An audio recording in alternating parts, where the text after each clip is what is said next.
አሁን ላይ ሶሻል ሚዲያ ላይ የተለያየ ፕራይስ እየሰማችሁ ነው። ለምሳሌ ባለ አንድ መኝታ አንዳንዱ ጋር 2.9 ይባላል፣ አንዳንዱ ጋር 2.6፣ አንዳንዱ ጋር 3 ሚሊዮን ብሎ የሚያስተዋውቃል። እና እስኪ ግልጽ ላድርግላችሁ።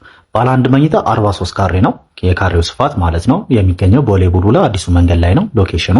ከዛ ውጪ ምንድነው የተለያየ ዋጋ ያለው፣ በፍሎር ዋጋችን ይለያያል። ጂ+ 13 ይሆንና ማለት ነው ወደ ላይ ፎቁ ከ1 እስከ 4 ከ5 እስከ 8 እና ከ9 እስከ 12 ብለን ከዛ 13ኛ ፎቅ ብለን ከፍለናል። ከአንደኛ እስከ አራተኛ ፎቅ 3 ሚሊዮን 236 ሺህ ብር ነው ሙሉ ክፍያው 15% ቫትንም ያጠቃለለ።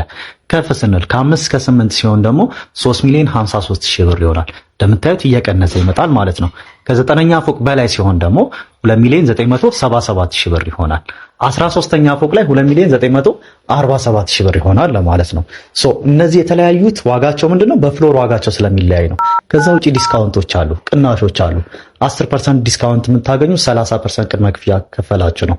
ለምሳሌ 3 ሚሊዮን 53 ሺህ ብር የነበረው ቤት 30% ቅድመ ክፍያ ከከፈላችሁ ከጠቅላላ የቤት ዋጋ ላይ ወደ 305 ሺህ ብር ዲስካውንት ታገኛላችሁ። ወደ 50% ደግሞ ከከፈላችሁ ወደ 450 ሺህ ብር ዲስካውንት ታገኛላችሁ ማለት ነው። እስኪ ደውሉልኝና